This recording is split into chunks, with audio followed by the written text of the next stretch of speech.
A lot just changed in fantasy football, and you need to see what happened. A bunch of players were just injured, and a lot of them were at the quarterback position, which is going to have severe consequences for their offenses and likely your fantasy teams. But at the same time, these injuries and some other situations that are unfolding are making your waiver wire appealing heading into week 9. Let's discuss. And we can begin with the Carolina Panthers rookie receiver, Jonathan Mingo, who's available in over 90% of leagues, and we just saw some very strong usage coming out of the bye week. And that usage was Mingo leading the team, all the wide receivers, in snaps and in routes run, and he saw quality production. He goes out there and he has 4 catches for 62 yards on 5 targets in this game out of the bye week, and a lot of things look good. One, his usage was good. It was back to normal because he has dealt with injuries this season. And you can see that right here because the second round rookie, who the Panthers had a first round grade on, he started the season playing 93, 97% of the routes. Then he gets hurt in week 3, doesn't play in week 4, and then he gets ramped back up. Week 5, 82%, week 6, 95%, and then he comes out of the bye week this past week and he ran 97% of the routes. Now, he hasn't had a big game yet, but this is exactly what we're talking about. We're trying to buy the player before he has that big game, and he's available in, again, over 90% of leagues. And it also helps that his quarterback, Bryce Young, is playing well, especially after the bye week. This is all progress, and it shows very encouraging signs of improvement. He completes 22 of 31 passes. He looked a lot more comfortable in the pocket. His efficiency per attempt was good against the Houston secondary that is banged up, but still a solid unit. So when it comes to Jonathan Mingo, the team has investment in him, and now they're putting usage behind him. It's only a matter of time until the production starts. And if you're not familiar, this is his talent right here. According to Player Profiler, the larger these bars are, closer to 100 percentile, the better. He has the speed, elite burst, a great catch radius. This is why they took him so high, because he profiles out. They were hoping as that A.J. Brown, DK Metcalf type receiver who also came out of Ole Miss. And now his schedule, and the Panthers schedule in general, is looking pretty favorable for the passing attack. He's going to have the Colts at home next week, who everybody can throw on. Then he gets a matchup against a bottom 10 Bears secondary that just allowed Quentin Johnson to have his best game of the season. You scroll a little bit more, you see a nice matchup against the Titans. You scroll a little bit more, a nice matchup against the Bucks that the Bills just changed their entire game plan around just to throw 3 and 4 wide receiver sets against their secondary. So the breakout game could be right around the corner. I want to add him, and then this next rookie. That's right, we're discussing another rookie at a different position. It's the tight end position for Trey McBride in Arizona. He's available in, get this, 93% of leagues. Now, we've talked about McBride in the past because of this reason right here. Now, this is the week that everybody wants to go grab him, but we've been saying go and grab him because we're tracking the trends. In week 6, he had 48% of the routes. He was splitting the role with Zach Ertz, and he saw some targets. In week 7, it increased. He played the majority of the routes over Zach Ertz, 51%, and then it comes out that Zach Ertz is going to go on IR and miss at least the next 4 games as an older tight end coming off of a major injury. That could potentially be a spot for Trey McBride to see more usage and earn the starting job. And boy, oh boy, this is exactly what happened entering week 8, because if you picked up Trey McBride, or maybe you traded for him and you happened to put him in your starting lineup, you paid off in a major way. And that starts off with his usage, because according to PFF, you can see Trey McBride on the bottom of the screen right here. He played 62 snaps in this game. That was very strong, above 80% of the snaps, close to 90%, and he runs 38 routes, the second most on the team, just 2 behind Marquise Hollywood Brown for the team lead. This was 88% of the routes run. That's an elite number for any position, especially tight ends. And boy, oh boy, did this pay off for Trey McBride, who in DFS was only 2,800 if you played him there. 14 targets against the Ravens secondary, 10 catches, 95 yards, and a touchdown. He was just catching all of these checkdowns from Joshua Dobbs. He found the end zone, and it paid off. Fantastic. So this is great news because we're getting a tight end off the waiver wire who maybe we can plug in now for at least the next month and beyond that if Zach Ertz just loses his job. And here's the thing. This isn't just any old random tight end. This is their second round pick from last year. He was the first tight end taken in the draft last year. He has elite speed, as you can see right here. Solid burst as well. And in 2021, his final year of college, he had one of the greatest seasons ever for any player, especially at the tight end position, because he produced 90 receptions and 93.5 yards per game. This led all tight ends in the FBS, and he was named the best tight end in the country. Now, coming into the year, a lot of people didn't expect Zach Ertz to heal so quickly and regain his starting job, but it looks like the tides are turning now that Ertz is injured again, and it is a spot where we can see some sustained production since he earned a target on 40% of his routes this past week. So there we go. We start with a couple of rookies, and I actually want to stay in Arizona to discuss the backfield here. And we got to talk to a guy who's frustrated a lot of people over these last 3 weeks, and it's Emari Demercado, who many people never even knew that name up until about 3 weeks ago. And here's the deal. He was a nice waiver wire ad after strong usage heading into week 6, and then he only had 2 carries and saw his usage drop, and a lot of people dropped him. You could see that flow right here. In week 5, 77% of the snaps, then Keontae Ingram returns from an injury, another backup running back here, here with James Conner on the injured reserve still for another week. And in week 6, he loses a big part of his role, only plays 45% of the snaps, only 7% of the rush attempts. So a lot of people are out on him. They drop him. Week 7, he comes right back and he's the main guy. 79% of the snaps. This actually led to him seeing 94% of the backfield opportunities between his carries and his targets. Now, since there was such a flow in his workload, people are saying, can we trust this in week 8? Well, when you see 94% of the opportunities and Keontae Ingram was active, it shows that they probably trust you a decent amount and you'll see a good amount of usage again. That's exactly what we saw in week 8 when he sees 21 touches. Now, he wasn't efficient and it wasn't an easy matchup against Baltimore for just 79 yards, but 21 touches, I mean, not a lot of guys are doing this week in and week out. So he's had 33 carries these past 2 games, and look, the matchups aren't going to get easier. He gets the Browns next week, and that might be his last time to start because James Conner can return after that. So if he's still available for you, it can fill for your bye weeks for another week, and then honestly, it's not a guarantee that James Conner returns, but he should be returning. This is what Amari DiMercato did his final year of college. He was a 5-year starter. He played behind Kendre Miller at times at TCU.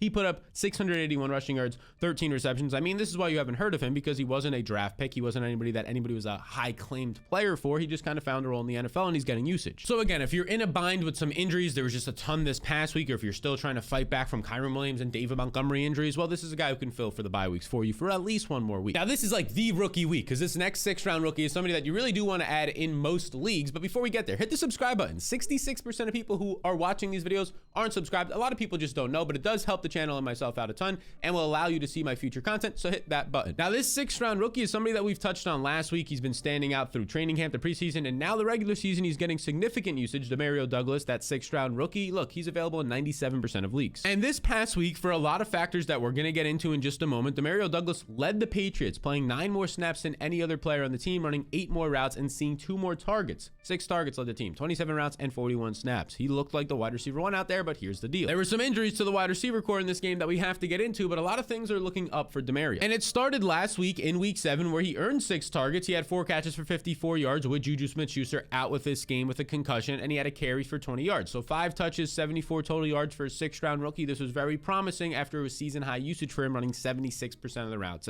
against Buffalo. So Juju was injured in that game, but he returned in this game. But then in this game for week 8, Devontae Parker and Kendrick Bourne got hurt late. So Devontae Parker's was a head injury. He might miss a week. We'll see if it's a concussion. And then Kendrick Bourne, it looks like a MCL injury. He might be missing some time, maybe even significant time. And here's the deal. Juju Smith-Schuster was active for this game, but he actually didn't play a single snap in this game until Kendrick Bourne and Devontae Parker got hurt. He operated as the wide receiver 5, well behind Demario Douglas. Demario Douglas was the starting wide receiver out of the slot in this game, and now Kendrick Bourne potentially is going to miss a lot of time. Devontae Parker may miss another week. Maybe we'll see what happens after that. And if this is the case, Demario Douglas, it doesn't seem great for the Patriots offense, but for fantasy, he's going to be the wide receiver 1 on this team. So yeah, it's pretty rare that heading into week 9 of the fantasy seasons, where waivers start to become an issue and injuries are piling up, that you can get a team's wide receiver 1. I know it's not an exciting team's offense, but he should be in line for 6 to 8 targets. And speaking of a guy who's not in the most exciting of offenses when it comes to their rushing attack, Devin Singletary is still somebody you want to add because we saw encouraging usage before the bye week when he led the team in snaps, overall touches and usage, and passing game work over Dameon Pierce. And a lot of people thought Devin Singletary coming over from Buffalo, maybe he'll only be like a 3rd down passing down back for Dameon Pierce, but these last 2 weeks, including what just happened in week 8, that hasn't been the case. Because according to PFF, as you can see right here, this was an absolutely split backfield. It was Dameon Pierce seeing 25 snaps,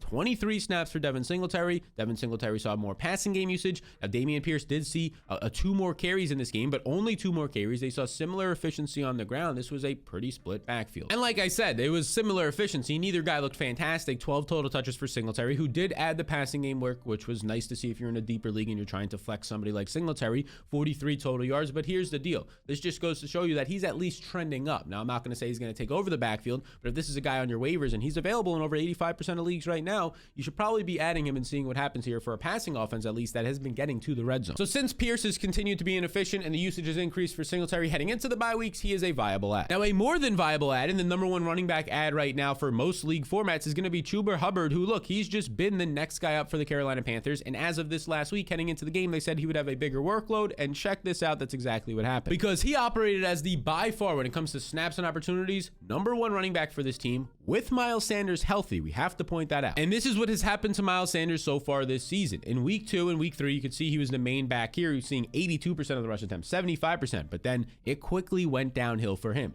In week 4 and week 5, he's playing less than 50% of the snaps. And then they go on a bye week, and then he misses a week due to an injury. And now they come back in week 8, and it was the Chuba Hubbard show. Because according to PFF, as you can see right here, this number that you're looking at is the snap column. So you can see there were 67 total snaps. That's what Bryce Young played all of them. 45 of those snaps went to Chuba Hubbard. Only 12 snaps for Miles Sanders. Even Raheem Blackshear, the RB3 who has some passing down skill set, a good pass catcher, I would say. We saw it last week at times, or last year at times. He even saw 10 snaps in this game. So it was Hubbard the clear back in this somewhat three-headed backfield. And the reason Hubbard is trending up is, one, Sanders has been hurt this year, and that's kind of been the case we talked about in the preseason for a lot of his career. But 2, he's just been more efficient according to PFF in all areas than Sanders. Now that didn't translate to week 8, even though he had a good matchup. Just 15 carries for 28 yards is brutal. When you factor in his receptions, he had 17 total touches for 54 yards. That makes it look a little bit better in this one, but nobody was really efficient in this backfield in this game. Again, the key point here is this is just one game when it comes to the efficiency. On the season and in his career, Hubbard has been a highly efficient back, averaging nearly 6 yards per touch, which would rank top 5 in the NFL last year. But the number one key is that Miles Sanders did not have an injury designation heading into this game. He was healthy, and they chose to go to Hubbard as the main RB. So you should be prioritizing Hubbard, even though it was one game where he wasn't efficient, on your waiver wires. And look, this guy, Jahan Dotson, you might be like, oh, there's no way he's available in my league. As of right now on Yahoo, he is available in 51% of leagues. That's more than 50% of leagues. So he makes this video, and he finally had his breakout game of the year, and really of his career. And that's what we were hoping for week 1 or week 2. But it took until week 8. But hey, maybe now you can get him for free on your waiver wire instead of spending a 5th or 6th round pick on him in your drafts. Because heading into this season, Dotson had an encouraging rookie year. Over 500 receiving yards. He had a team high 7 targets. He was fantastic out there. He was efficient. He was beating man coverage, even in a bad situation with a poor QB. But early on this season, it looked like there was no chemistry there with Sam Howell. But all of that changed this past week because Dotson looked fantastic. Now, granted, they threw 52 times, and believe it or not, the matchup against the Eagles this year has been one of the better matchups for wide receivers, but Dotson got there. He had over 100 yards. He finds the end zone. First time he's done that combination this entire season. 10 targets. He earned 20% of the targets in this game. He was dynamic for you, and now in back-to-back games, he's seen at least 7 targets. So it looks like he's starting to become a big part of the offense again, and this is an encouraging passing attack to target because the Commanders lead the NFL in pass rate this season. They're throwing the ball 71% of the time. Again, the number 1 rate in the league, and when that happens, it's going to help the wide receiver 2 on the team in Jahan Dotson. And it will also lead to some of these games where, since they're not a great team and they have a terrible defense, that they will have to throw 50 times. In most weeks, they will have to throw 40 plus times, which again only helps to give a nice floor to Dotson, who looks like maybe now he's starting to get some things going. So you should be prioritizing Dotson. He's the number 1 waiver ad if he's available in your league. And you should also prioritize getting the fantasy blueprint, which no matter where you are in your league, if you're fighting for a playoff spot, if you're hoping not to get the last place punishment, or if you have the best roster, this is exactly what's going to help you just take that next step further and win your fantasy league. Every day of the week, I send you a tool. Waiver wire tiers go out early in the week. Right after this video, I'll be sending those out. Rest of season rankings, projections and rankings for that specific week, so you set the best lineups, pick up the best players off the waivers, and a game-by-game matchup note. And here's a snippet of the game-by-game notes from this past week, and we can look at the Cowboys and Rams game. On the Cowboys, you see every fantasy relevant starter that's going to be out there for you. I break down every single thing for them, the wide receiver cornerback matchups, what that cornerback has looked like, what the wide receivers look like, where the speed and overall weight advantage is. You can go to running backs. It's going to be offensive line versus defensive lines, where they do after contact, yards after contact, all this stuff. Same thing for tight end, same thing for quarterback, every single position, every single game. And that's just one small piece of what you get in the blueprint, which is very easy to acquire. Just scan the QR code on the screen or click the link in the description below to join the over 4,500 people who are currently using it. And look, here's the deal. You'll follow these 2 quick, simple steps, and it's only $5 for the entire year. So even though we're approaching week 9 and you might be like, the season's halfway over, it's $5 for the entire year. And if you don't make your fantasy playoffs for whatever reason, it could be because you drafted bad, it could be because of a bunch of injuries, which is happening to me in some leagues and a lot of people, well, I'll refund that $5 for you, no questions asked. Again, this is 100% risk-free. So to get access to your fantasy blueprint right now, just scan the QR code on the screen or click the link in the description below. Now, the next player we got to talk about is Will Levis, and we don't usually talk about quarterbacks because, in most leagues, there's like 20 viable quarterbacks. They're all rostered. It's good to go, but Will Levis just popped onto the scene in week 8 after a start and looking fantastic. And this guy is available in 99% of fantasy leagues, and he has one of the best arms in the NFL heading into the draft. That was a big thing in the draft heading into the league. He might already have a top 10 to top 5 arm, and he showed it off in week 8. There was some talk that it would be a split quarterback room between Will Levis and Malik Willis, but if you were reading between the lines, it looked like Malik Willis might only come in for a couple of runs. That's what happened. He only played 2 snaps in this game to 66 for Levis, and check out what Levis did. He goes out there and he completes 19 of 29 passes, and if you see some of these throws, he made the Titans offense, the passing offense, go from not watchable to I must turn on my TV and watch this guy. 238 yards, 4 touchdowns, added 4 rush attempts. He has some sneaky rushing upside. We'll talk about that as well when we go into a little bit more into this video. But here's the thing, those 4 touchdowns, only 2 other quarterbacks in their season debut were able to do that or better. And those guys were Marcus Mariota and Fran Tarkenton. Now, the key heading into future weeks is if Ryan Tannehill, when he comes back, will he get his job back? And after watching this, I really don't think that he will. And now I'm touched on Will Levis having good rushing upside. It wasn't talked about as much as his arm, I would say, in the process. We had Anthony Richardson as a great rusher coming out, so he kind of stole the show there. But you can see it started with Penn State before he transferred. Penn State would bring him in a lot for these end arounds, for these gadgety plays as a rusher, and it just carried on into Kentucky. 376 yards, 213 rushing yards the past 2 seasons, so he gives you a little bit of a floor there, but also it shows he can move the pocket if he needs to. And this is a big dude. He's like 230 pounds. He's kind of built like a Josh Allen, and he is talented with some nice athletic traits, because at the NFL Combine, according to the player profile or workout metrics, he has a well above average speed and elite burst. For a quarterback, this is great, and again, it helps him extend plays. It helps him in the pocket navigate a little bit better and have some nice rushing upside. So Will Levis looks like a solid add for you, definitely in 2 quarterback leagues, but if you're in a serious bind, or maybe you have a strong quarterback and you can trade that quarterback away and now you can just pick up Will Levis, well, here's the deal. He's going to have strong matchups. A bottom 10 Steelers secondary, a bottom 10 Bucs secondary, a beatable Jags secondary, and a bottom 10 Panthers secondary coming up. So you could add Will Levis and then this next second-year receiver. It seems like we're talking about all the rookies. This is, might as well deem it the rookie week. Now, this guy isn't a rookie. He's a second-year player, but based on the way he's been used, he might as well be a rookie. The former 5th-round pick for the Bills last year, Khalil Shakur. Now, he is also available in a ton of leagues, just like Will Levis, 99% of leagues as I am prepping and recording this video to you. And here's what his usage has been. It's slowly been ramped up. In week 4, he's basically not even playing. This team was running a lot of 2 tight end sets. In week 5 and week 6, still not playing as much, but a little bit more. Week 7, 43% of the routes run. Sees by far his best overall usage in this game. We'll show you the production in a second, but the big thing to call out, this was the first game without Dawson Knox, who landed on IR. So they didn't run 2 tight end sets with Dawson Knox and Dalton Kincaid. They put the slot wide receiver, the wide receiver 3, in Shakir on the field more. And it led to the Bills throwing overall a lot more in this game against a beatable Bucs secondary. And you can see Khalil Shakur, he goes off. He catches all 6 of his targets for 92 receiving yards, as efficient as you can be. Now, to start the year, it was Deontay Hardy, who's been an efficient receiver in his career for the New Orleans Saints. He was the wide receiver 3, but quickly it became Khalil Shakur this week. Now, it was Gabe Davis and Steph Diggs as the obvious wide receiver 1s and 2s, playing 68% of the snaps. But as you can see right here, according to PFF, Trent Sherfield, 22% of the snaps was the wide receiver 4. Khalil Shakur played double that, more than double that, with 45 snaps, clear wide receiver 3. Look, Shakir was an exciting slot player at Boise State. He's a second-year player now, but he's just been buried on the depth chart these past few seasons. But with Dawson Knox out, we saw Dalton Kincaid, the first-round rookie tight end, move to an inline tight end, opening up the slot for another receiver. That's where Shakur saw some upside. We'll see if this was just a one-week thing or if it's a trend now that Dawson Knox is injured. Either way, in deeper leagues, Shakir is somebody worth monitoring or adding this week. Now, another guy worth adding, probably more so in deeper leagues, I'm talking 12-man leagues where you can put like 6 guys on your bench, is a running back in the Rams backfield. And that'll be Royce Freeman, who we touched on last week because we said, hey, pretty quietly, this was a split backfield last week. It was Darrell Henderson who got the goal line touchdown, but this team was splitting the goal line touches between these 2 backs, rotating snaps. It was just Henderson who found the end zone, so he had more fantasy points. But Royce Freeman's still available in over 80% of leagues, and he saw more snaps this past week. And here's the proof of that. You can see Royce Freeman, 33 snaps to 29 for Darrell Henderson. Royce Freeman saw more passing game usage. That's why he saw more snaps in this game, since they trailed the entire time. Henderson did lead the backfield with 12 carries, but Freeman was still involved and actually more efficient. Now, when I say more efficient, I mean on the ground as rusher, 9 carries, 44 yards, and a touchdown. He was actually the one who found the end zone in this game, but Henderson was still solid because of his passing game work. He put up over 80 total yards after having 3 catches for 50+ yards. But the point here is that these guys are basically just rotating drives. Like, it's one drive for Henderson, it's one drive for Freeman, and then Freeman gets a little bit more passing game work. He's kind of been that gadgety guy in his career. So none of these guys are elite talents, but again, if you need a flex option who has the upside to score 10 to 12 points because of touchdown potential or catches like Freeman, well, you could add him. And it doesn't hurt that his schedule is pretty soft. A matchup against the Packers, who are one of the worst teams in the league. A matchup against the Cardinals coming up as well. And by the way, Matt Stafford got hurt in this game. That won't help the offense get to the red zone if he stays injured and doesn't play, but maybe it opens up some more passing game work if they fall behind in games because of that, and some checkdowns from a backup quarterback to the running back makes sense. So Freeman's a viable add, and now let's get into more of the most trending waiver wire ads according to Sleeper. One of those guys is Zach Charbonnet, who after this past week, look, he hasn't been great, the running back, the 2nd-round pick by them, but he just remains efficient. He had 7 touches for 64 yards. He averaged over 10 yards per carry this past week. We saw Kenneth Walker see a few more, or a few less snaps. Now, for the most part, I don't think Walker is in any jeopardy here, but if Walker was to miss time with injury, Zach Charbonnet looks like he would get a full-time role. Another guy whose usage increased this past week was Quentin Johnston. We've been calling for it for the 1st-round rookie receiver. Well, he has the best game of his season and his career, 5 catches for 50 yards in a game where there was no Gerald Everett, obviously no Mike Williams the rest of the season. This was encouraging to see, especially since we saw Austin Eckler get a lot more involved, 7 catches, 94 yards. When they were looking downfield, they were looking Quentin Johnston's way. He had a long catch of 18 yards in this game,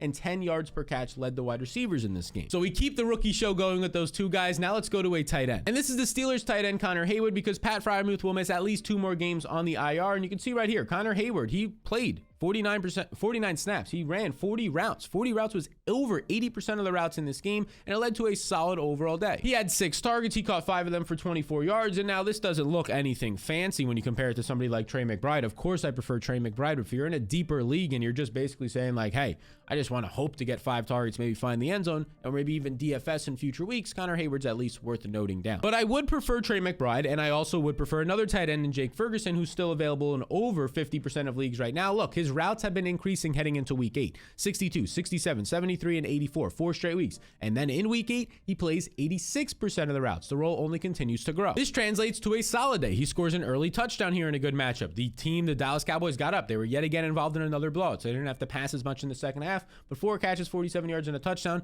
This is enough to easily be a top 10 to borderline top 5 tight end on any week. I'd also like to call out the Packers rookie receiver Jayden Reed. That offense stinks, but he did see 88% of the routes run, a season high, and a nice 6 targets. Picked up a lot of yards after the catch as well. Let's keep the rookie show going. It's actually pretty crazy how many rookies we're talking about here. But Josh Downs goes for 9 targets, just continues to pick up targets, continues to produce 7 catches for 72 yards. Not only in the slot, but he's producing for about a quarter of his snaps now on the outside, and he did this in a tough matchup against the Saints. This dude needs to be added in all leagues. I don't know why he's available still in 60% of leagues. Now, 2 quick hitters that I want to touch on is Rico Dowdle, as mostly just a handcuff for Tony Pollard. Pollard's still seeing all the work, but Dowdle's the only guy seeing touches behind him with the playoffs coming up. A nice guy to handcuff. And I'll talk about Tyjae Spears because he's still available in over 50% of leagues for the Titans. He had 4 targets yet again for the 4th time this season, the rookie, and he's involved a lot in the offense. He's worth adding. So this is everything you need to know when approaching your waiver wire in week 8. Now, another way to improve your team, and you're running out of time here with the trade deadline coming up, but it's trades. In this video right here, once it's up this week, we'll show you exactly who you need to trade for before the next week begins. Now, if you made it all the way here, just take 2 seconds to double check that you are subscribed, because 66% of people are not, and it really does help the channel grow, and it allows you to see my future work. I'll see you all in the next one.